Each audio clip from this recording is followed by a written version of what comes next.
Hello student, this is Seema Chauhan from classic solution. I welcome you all. और आज के session में हम लोग पढ़ेंगे क्लास 9 की poem the road not taken का central idea.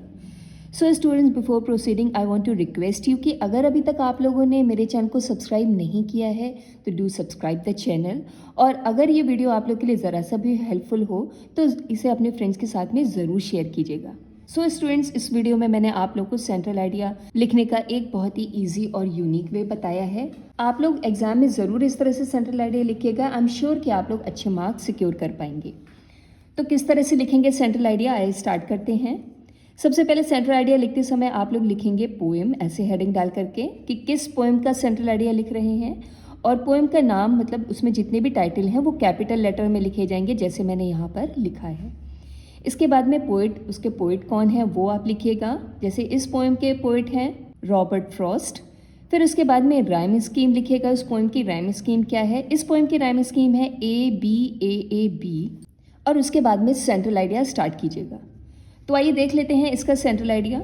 The central idea of the poem is that the choices and the path we pick shapes our destiny.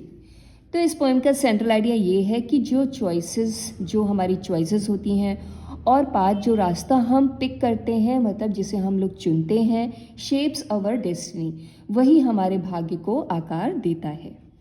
अब यहाँ पर मैंने इसको अंडरलाइन किया है क्योंकि ये एक तरह से इस पोएम में क्या मैसेज दिया जा रहा है वो यहाँ पे बताया है। तो आप लोग भी इसे ब्लैक पेन से आप लोग अंडरलाइन कीजिएगा लिखते समय। फिर उसके बाद में the poet tells us that he is walking through a forest, कि पोइट हमें ये बताते हैं कि वो फॉरेस्ट से जा रहे थे। एंड एट वन मोमेंट, और एक मोमेंट पर, he reaches a place where the path divides into two different veg.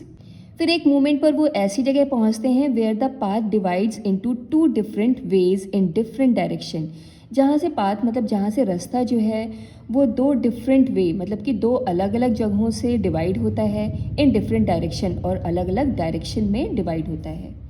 It is very difficult for the poet to decide which way to take. अब poet के लिए बहुत मुश्किल हो जाता है ये डिसाइड करना कि वो कौन सा रास्ता चूज़ करें।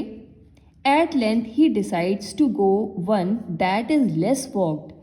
एट लेंथ, फिर थोड़ी देर बाद ही डिसाइड, वो ये डिसाइड करते हैं एक ऐसा रास्ता जो बहुत ही लेस वॉक था, मतलब जिस पर बहुत ही कम चला गया था। And it makes all the difference. फिर वो कहते हैं और इसी वजह से उनके जीवन में सारा फर्क पड़ा, मतलब जो रास्ता उन्होंने चुना उसी वजह से उनका जीवन जो है वो बिल्कुल बदल गया। सो स्टूडेंट्स, ये आपका सेंट्रल आइडिया था। आई होप आप लोगों को बहुत अच्छे से समझ में आया होगा। If you have any doubt और any query, do write in the comment section. चलिए बहुत जल्दी मिलते हैं नेक्स्ट वीडियो में। Thank you so much for watching my video.